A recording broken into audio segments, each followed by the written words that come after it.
Nest-ийн IT сургууль 8-9-нд IT-Peg давтлага орж байгаа. Тэгээд тэр давтлага нь одоо ч ингээд гүнзгийрүүлж одоо хичээлээ сууж байгаа юмнуудаа илүү дэлгэрэнгүй тайлбарлаж өгдөг.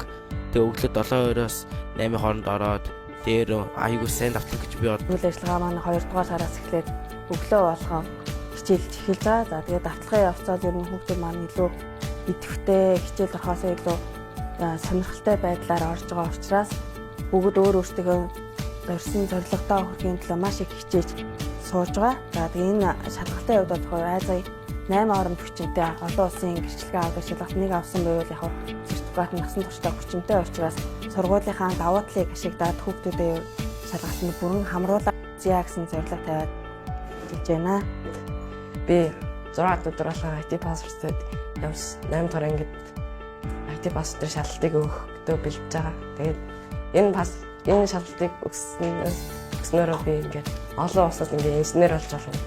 Манай сургууль энэ жилээс эхлээд IT пассвортын шалгалтыг 9 дугаар ангидаа өгөхөөр төлөвлөж байгаа. За тэгээд энэ маань өөрөө маш үе шаттай ингээд шалгалт байгаа учраас 7 дугаар ангийнхнаас эхлээд суурийн тавиад ингээд үе шаттайгаар шалгалтандаа бэлдээд явъя гэж төлөвлөөд одоо 7 дугаар ангийнхныхаа сурагчдыг төвөрлөж аваад шалгалтанд одоо хагас өдөр болгоны 2 цаг шалгалтандаа бэлдээд явж байна. Одоо цагаа ашиглаад 8 дугаар ангидаа өгөх шалгалтандаа бэлдээд IT пассвортын дугууланд нэмэлтээр сурцж байгаа. Энэ болохоор намайг ирээдүйд инженерч болгох алхамд маань нэг алхам дэвшлүүлж байгаа. IT-Peg-ийн дугууланд явснаар илүү их зүйлийг мэдээж илүү нээлттэй болж одоо дугууландаа идэвхтэй явснаар одоо 4 сарын 27-нд дуусах шалгалтандаа сайн орно гэж бодож байна. Би авралтын өдрүүдээр болохоор чөлөө цагаа гаргаад IT пассвортын шалгалтанд гээд бэлдэж байгаа.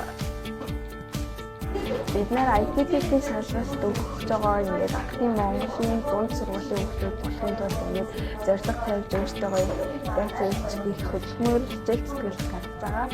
Тэгээд санхүү болон эдийн засаг маш олон ингээд кодинг болон веб девелопментээс өөр сэдвүүд орж ирдэг болохоор дараа нь ингээд амьдралч гэсэн хэрэгтэй мэдлэгүүд сурдаг гэж бодож байгаа.